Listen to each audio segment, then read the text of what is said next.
নমস্কার বন্ধুরা, গোপালের হেসেলে আপনাদের সবাইকে স্বাগত।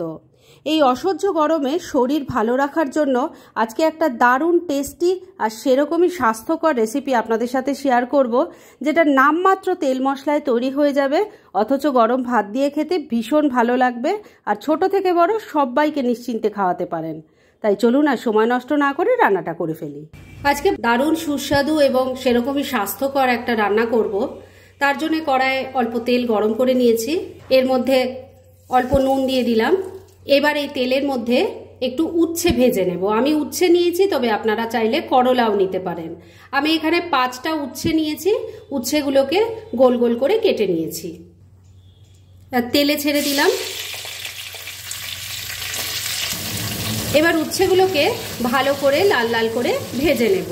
উচ্ছে যদি একটু কড়া করে ভাজেন তাহলে উচ্ছের মধ্যে যে তেতো ভাবটা থাকে, যার জন্য বাড়ির বাচ্চা কাচ্চারা বিশেষ করে খেতে চায় না, আর একটু কড়া করে ভেজে নিলে কিন্তু সেই তেতো ভাবটা চলে যাবে, সবাই ভালোবেসে খাবে।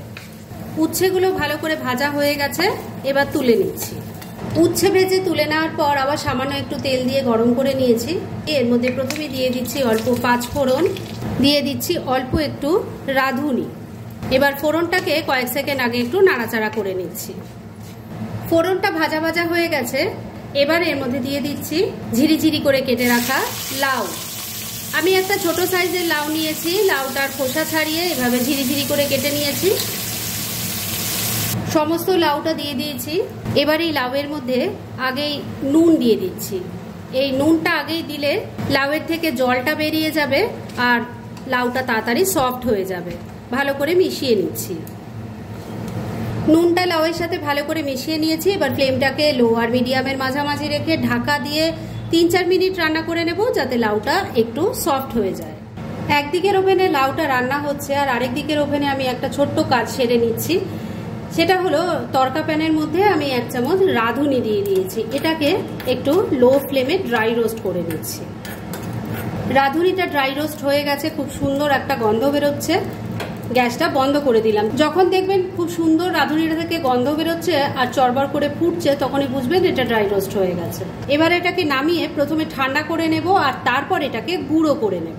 রাঁধুনিটা তো ড্রাই রোস্ট করে রেখে দিয়েছি, এবার আরেকটাও কাজ করে নেব।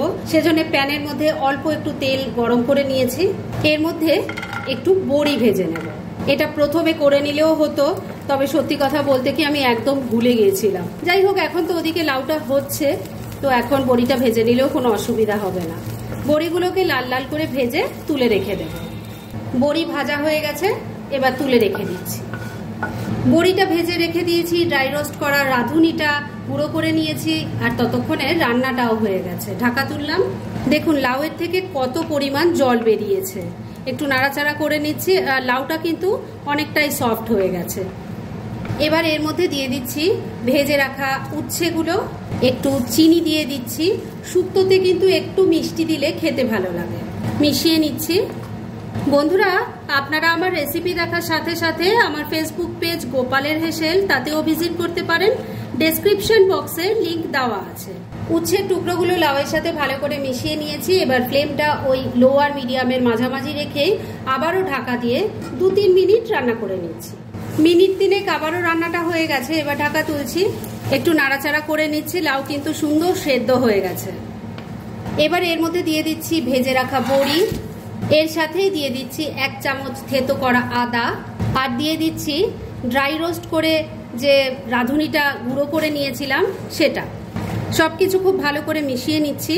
শেষে এইভাবে রাঁধুনি গুঁড়ো আর আদা বাটা দিলে এর গন্ধটা অসাধারণ আসে, আর খেতেও কিন্তু ভীষণ ভালো লাগে। আর রাঁধুনি দেখবেন এমনিতে কিন্তু খুব ভালো করে গুঁড়ো করা যায় না, একটু যদি ড্রাই রোস্ট করে নেন তাহলে সেটা গুঁড়ো হয়ও ভালো আর তার টেস্টও ভালো আসে। সবকিছু খুব ভালো করে মিশিয়ে নিয়েছি। এবার কয়েকটা কাঁচা লঙ্কা ওপর থেকে দিয়ে দিলাম। লঙ্কাগুলো কিন্তু আমি ফাটিয়ে বা চিড়ে দেইনি, কেননা এই রান্নাটা ঝাল ঝাল একদমই ভালো লাগবে না। গোটাই দিয়েছি শুধু লঙ্কার ফ্লেভারটা হওয়ার জন্য। এটাকেও একটু মিশিয়ে নিচ্ছি। রান্না তো মোটামুটি রেডি হয়ে এসছে, তবে যা মশলা দেওয়া হয়েছে তার ফ্লেভারটা যাতে রান্নায় ভালো মতো মিশে যায় আর বড়িটাও যাতে একটু নরম হয়, সেজন্য ফ্লেমটা ওই একই রেখে ঢাকা দিয়ে 2-3 মিনিট আবারও রান্না করে নিচ্ছি। মিনিট 3 আবারও রান্নাটা হয়ে গেছে, এবার ঢাকা তুলছি। এবার কিন্তু আমার রান্না একদম রেডি। শুধু এই যতটুকু জল জল আছে ফ্লেমটা বাড়িয়ে দিয়ে এটাকে একটুখানি রান্না করে নেব যাতে এটা একদম শুকনো হয়ে যায়। মিনিট খানেক আবারও রান্নাটা করে নিয়েছি। এবার রান্না একদম রেডি। গ্যাসটা বন্ধ করে দিলাম। এবার এটাকে মিনিট 2-এর জন্য স্ট্যান্ডিং টাইমে একটু ঢাকা রেখে দিচ্ছি আর তারপর সার্ভ করে দেখাচ্ছি। ফ্রেন্ডস, আমার আজকের এই দুর্দান্ত স্বাদের নিরামিষ রান্নার রেসিপি একদম রেডি হয়ে গেছে এবং আমি সার্ভ করে দিয়েছি। গরমের সময় এই রান্নাটা কিন্তু ভীষণ ভালো লাগবে খেতে, আর শরীর ভালো রাখার জন্যও এসব রান্না কিন্তু অবশ্যই আপনারা বানিয়ে খান। তাই দেরি না করে পারলে এটা আজই একবার ট্রাই করে ফেলুন, আর তারপর কেমন লাগলো সেটা প্লিজ কমেন্ট করে জানাবেন। এরম ধরনের অনেক ভালো ভালো নিরামিষ রান্নার রেসিপি আপনারা গোপালের হেসেল সার্চ করলেই পেয়ে যাবেন, যার মধ্যে থেকে কিছু কিছু আমি সাজেস্টেড বক্সেও দিয়ে দেব, সেখান থেকেও আপনারা দেখে নিতে পারেন। তাই গোপালের হেসেল অবশ্যই ভিজিট করুন। আর আপনারা কেমন ধরনের রেসিপি চাইছেন সেটাও কিন্তু আমাকে জানাতে পারেন। আমি চেষ্টা করব সেসব রেসিপিগুলো আপনাদের সাথে শেয়ার করার। আর আমার আজকের এই রেসিপি যদি আপনাদের ভালো লাগে আর ইউজফুল বলে মনে হয়, তাহলে যারা এখনও আমার চ্যানেলটাকে সাবস্ক্রাইব করেননি তারা প্লিজ সাবস্ক্রাইব করুন। তাহলে আজকের মতো এখানেই শেষ করছি। পরদিন আবার এরকমই কোনো ভালো রেসিপি নিয়ে চলে আসব। আপনারা সবাই খুব ভালো থাকুন, সুস্থ থাকুন।